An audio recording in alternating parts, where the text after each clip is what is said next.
창세기 50장 18절로 21절까지 말씀입니다.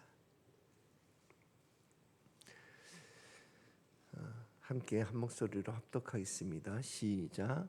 그의 형들이 또 친히 와서 요셉의 앞에 엎드려 이르되 우리는 당신의 종들이니이다. 요셉이 그들에게 이르되 두려워하지 마소서. 내가 하나님을 대신하리이까. 당신들은 나를 해하려 하였으나 하나님은 그것을 선으로 바꾸사 오늘과 같이 많은 백성의 생명을 구원하게 하시려 하셨나니 당신들은 두려워하지 마소서. 내가 당신들과 당신들의 자녀를 기르리이다 하고 그들을 간곡한 말로 위로하였더라. 아멘. 오늘은 하나님의 인도 요셉이란 제목으로 말씀을 나누고자 합니다.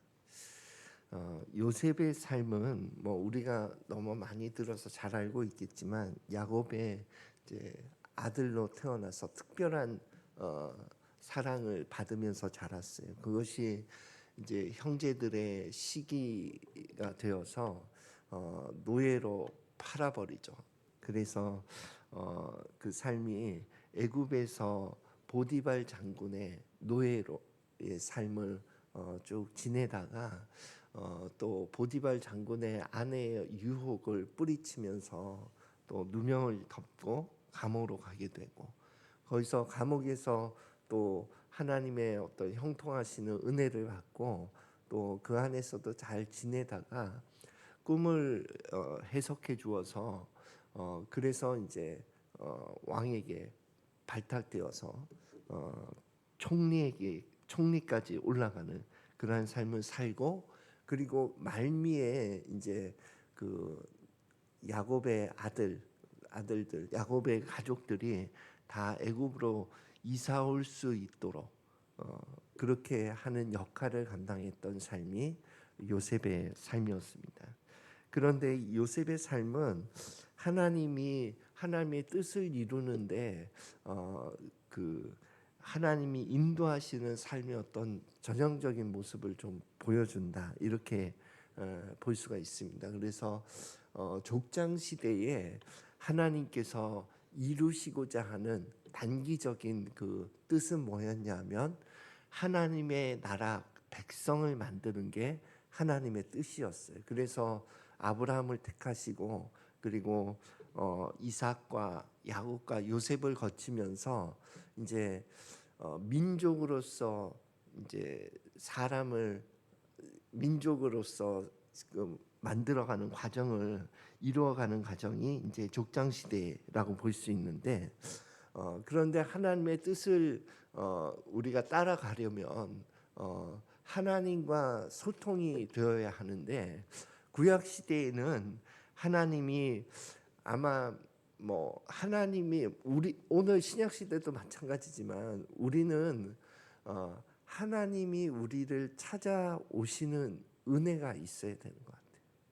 우리가 자력으로 어떤 하나님을 찾아간다 하는 것이 신앙의 올바른 자세가 아니에요.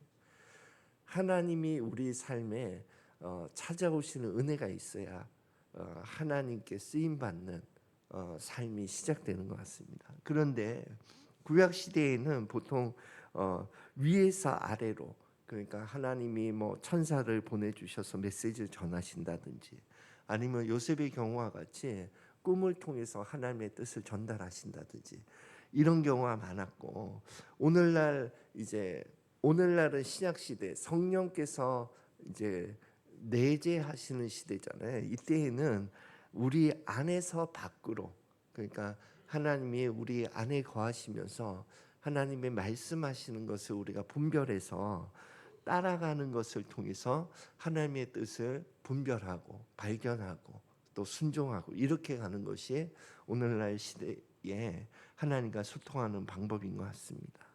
그런데 신약과 구약이 동일하게 하나님의 뜻을 이루는 그 주도권은 하나님께 있는 거예요. 하나님이 우리에게 맡겨주시고자 하는 그 어떤 사명이라든지 하나님 뜻을 이루는데 우리의 역할이라든지 이런 것은 하나님이 주도권을 가지고 계세요. 그래서 하나님이 우리의 삶을 택하셔서 우리의 삶을 하나님의 큰 나라를 위해 이루는 데에 우리의 삶을 사용해 가시는 거죠. 그런데 많은 경우 뭐 어떤 때는 내 생각과 또 이렇게 내 생각을 통해서 내 계획을 통해서 하나님 뜻을 이루는 경우도 있지만 많은 경우 내 생각과 내 계획이 하나님의 뜻과 하나님의 인도하심 이런 것이 내 생각과 내 계획과 다를 때가 많은 것 같아요. 그래서 요셉의 삶에서도 볼 수 있듯이 그가 뭐 노예 하나님 뜻을 이루기 위해서 노예로 자청한 게 아니잖아요. 또 요셉은 감옥에서 빨리 나오고 싶었어요. 그래서 술 맡은 관원장, 떡 맡은 관원장의 꿈을 해석해 주면서 나의 억울함을 좀 풀어달라고 그렇게 요청하지 않았어요. 그런데 3년간 아무런 그 술 맡은 관원장이 그 복직되었는데도 그 일을 잊어버렸잖아요. 예. 그리고 흉년의 때 하나님의 때에 그 왕에게 꿈을 꾸게 하시고 그리고 그 꿈을 해석하는 사람이 아무도 없을 때에 그때의 술 맡은 관원장이 기억나게 하여 그때에 총리로 발탁되는 그러한 일을 맞이하잖아요. 그러니까 하나님이 우리를 인도하시는 그 방법과 그리고 하나님의 때는 어쩌면 우리가 모르고 그렇게 걸어갈 때가 너무 많은 것 같아요. 이게 정말 하나님의 방법이 맞는 것인지, 왜 하나님의 때는 빨리 도래하지 않는 것인지 이런 것을 우리가 느끼면서 그렇게 신앙의 길을 걸어가는 것 같습니다. 그런데 요셉의 삶의 특별함은 하나님의 인도함을 받는 성도들이 성숙한 모습이면 요셉의 이러한 모습이 나타날 수 있다는 거예요. 그것이 뭐냐면 세 가지를 저는 들 수 있다고 생각하는데 요셉은 하나님의 인도함을 받으면서 항상 하나님 앞에서 이 생각을 가지고 하나님의 인도함을 받는 삶을 살았어요. 그래서 보디발 장군이 이제 유혹할 때에도 그때 거절한 이유는 내가 하나님 앞에서 죄를 범할 수 없다. 이것을 고백하거든요. 그러면서 뿌리치는 거거든요. 그러니까 우리가 우리의 신앙의 삶은 이미 하나님의 큰 그림 안에서 우리의 삶이 쓰임 받고 있는 거예요. 어떤 모양으로 어떻게 쓰임 받는지는 아마 우리가 하늘나라 가면 그렇게 내가 쓰임 받았구나. 그걸 이해할 거라고 생각합니다. 그러나 이 신앙의 길을 걸어갈 때 우리가 가지고 있는 귀한 마음 첫 번째는 하나님 앞에서 사는 거죠. 그래서 내가 무엇을 하더라도 하나님 앞에서 하는 것이고 무엇을 하지 않더라도 하나님 앞에서 하지 않는 그 신앙의 자세가 매우 중요하다고 생각합니다.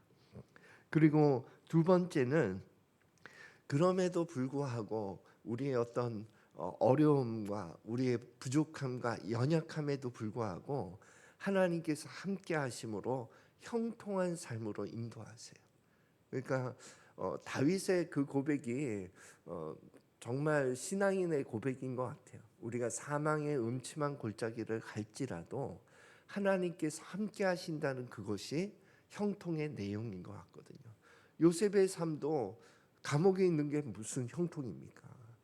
그러나 감옥 안에서도 하나님께서 함께 하시는 내용이 있기 때문에 감옥의 간수장이 그것을 보잖아요. 너와 하나님이 함께 하셔서 늘 형통한 것을 내가 본다. 보디발의 장군도 보잖아요. 노예의 삶이 뭐가 형통한 겁니까? 그러나 노예의 삶을 살면서도 하나님과 함께하는 것을 내가 본다 하는 그것이 형통함의 내용이라고 생각합니다. 세 번째는 오늘 본문에서 보는 것처럼 요셉의 삶에는 늘 주어가 하나님이었어요. 그래서 요셉이 형들이 와서 이제 아버지가 세상을 떠난 다음에 요셉이 이제 앙심을 품고 보복하지 않을까 하는 그러한 두려운 마음이 있었는데 그때 형들에게 하는 말이 이렇게 애굽으로 보낸 것은 당신들이 아니라 하나님이 나를 보냈다. 하나님이 이렇게 하셨으니 두려워하지 마셔라. 그거거든요. 그러니까 우리의 삶 가운데 잘된 일도 하나님이 하신 것이고, 그리고 어렵고 힘든 일도 하나님께서 하신 거예요. 그래서 그 모든 과정을 통해서 우리의 삶을 통해서 하나님의 나라의 그림 조각을 만들어 가시는 겁니다. 그래서 제가 이 그림을 종종 사용하는데 저희 네모친 저 별이 있는 저쪽 빨간 그 조각은 정말 무슨 그림인지 모를 것 같아요. 지금 이 전체 그림은 예수님이 막국간에서 태어나는 그림이거든요. 그런데 저 하늘에 별이 하나 툭 있는 저 조각은 내가 예수님이 태어나는데 무슨 역할을 한 것인지 이해도 못할 것 같아요.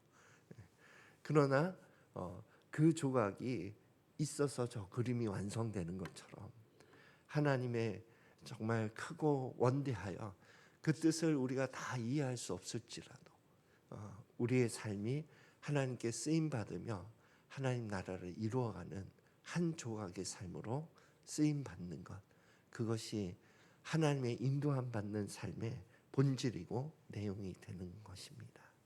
그래서 오늘도 우리가 다 이해하지 못할지라도 요셉처럼 하나님 앞에서 늘 하나님을 주어로 삼으면서 하나님과 함께하는 저희의 삶이 되기를 예수 그리스도 이름으로 축원드립니다. 함께 기도하겠습니다. 하나님 아버지, 오늘도 우리의 삶이 하나님의 손 안에서 하나님의 뜻을 이루는 삶으로 머물기를 원합니다. 우리의 삶을 받아주시고 인도하여 주셔서 하나님의 거룩한 뜻을 이루는 삶이 될 수 있도록 축복하여 주시옵소서. 감사드리며 예수 그리스도 이름으로 기도드립니다. 아멘.